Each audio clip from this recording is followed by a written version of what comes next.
So today we're going to talk about the operations of Miller Industries, and this is an area where Miller Industries isn't my prototypical purchase. It's not a four-star company in every category, especially not in terms of operations. But that's not because the company is inefficient or does a bad job or has a bad product.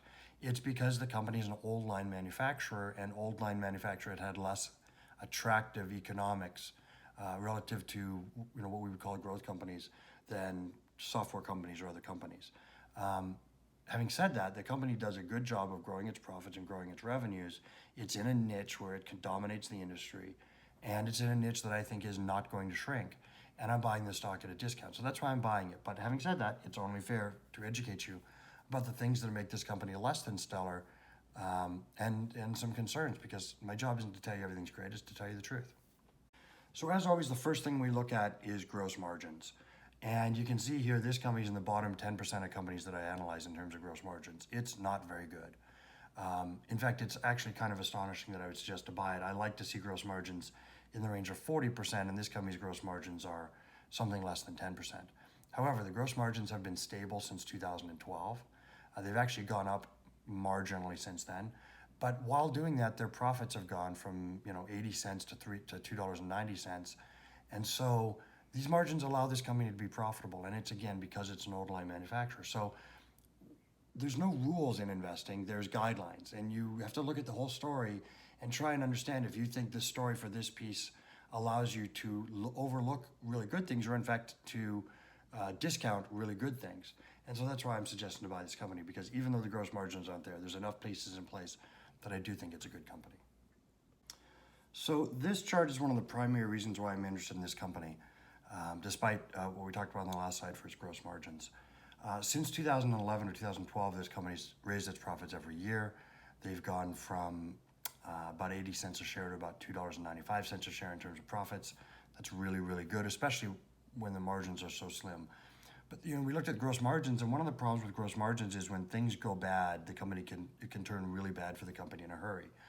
But if you look at in the Great Recession of 2007, 8, and 9, this company didn't lose money. They made money during those years. They didn't make a lot of money, but they were profitable. And that's really important. If a company has small gross margins, but they're able to be profitable in a recession, that means that there's demand for their product, which is relatively inelastic. Frankly, companies need new tow trucks every so often, and when they do, they have to buy them whatever the economy's doing. The other thing to think about that's really sort of counterintuitive about this company is when the market gets bad and the economy turns, you would think they would say, well, we're just going to repair these tow trucks and we're not going to buy new ones. We'll wait till things get better. And that may be true, but what's happening in the same time is, in my opinion, the consumer is doing the same thing. They're not buying new cars. They're putting off purchases. And that means the cars they have are going to break down more often, which, guess what, is great for tow truck owners. And what's great for tow truck owners is good for Miller Industries. So it almost makes sense that 2008, 9, and 10, which is when we're in the middle of the Great Recession, this company is growing its profits. So the profits of this company are good, they're growing, and they seem to be relatively recession-proof. Those are some of the reasons why I'm willing to overlook the company's relatively small, in fact, extremely small gross margins. So net earnings as a percentage of revenue, again, this is really tied to gross margins. They're going to reflect each other pretty similarly. The thing to keep in mind is that net earnings have grown as a percentage of gross margins since 2012. So the company is getting more and more efficient in the way it's converting revenues to earnings. And that's something that I do look for in a company, and that's something I appreciate. They're not getting less and less efficient as time goes on. So my taxes for this company, they're not great. And these are the things which lead to those lower gross margins. It's a combination of things, right? So selling and general administrative, you can see that it's higher than I like. It's it's sort of in the middle of the road of the companies that I analyze. However, since 2012, it's gone down dramatically, continues to go down, went down last year. And so there's signs of improvement here. Plants and equipment, that has been going the other way. But again, we have to expect an old line manufacturer is going to need factories and going to need showrooms, going to need repair space. And as a result of that, we just have to accept that this company is going to need more plants and equipment than your typical company. So I'm not really bothered by it. I don't love it, but I've already accepted the gross margins are going to be lower, which means I have to accept that these areas are going to be higher. So inventories and revenues, inventories and R&D. The inventory as a percentage of revenue, relatively under control. It's in the top, call it 50% of companies we look at, which isn't surprising based on the kind of business they're in. Ignore what's happening in 2018. I've done some research. That bump up in inventory is transitory and not legitimate and not ongoing.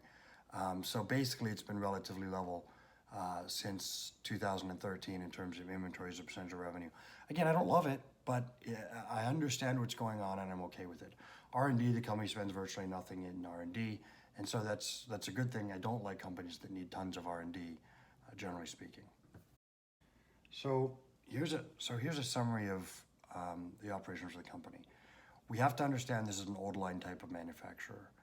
As such, it's going to have lower margins than I typically like. But I believe the company has a wide moat because it's a specialized manufacturer in a niche industry. It's the largest producer in the world of what it does. I don't think we're going to stop needing what it does, and I don't think people are going to rush into the market to compete with them. The company's done a solid job of growing revenues. They've grown from about $30 per share to $65 in 2018, and while they've doubled the revenues, they've made 3.5 times as much money in profit. So it's not a software company or a tech company. It's going to have much less attractive numbers in terms of inventory and margins and properties and plants and equipment, for example. But in the end, I think the world's going to continue to need tow trucks, and so this is what it costs to make a tow truck. And so I'm okay in this case with these numbers not being the best that they might be.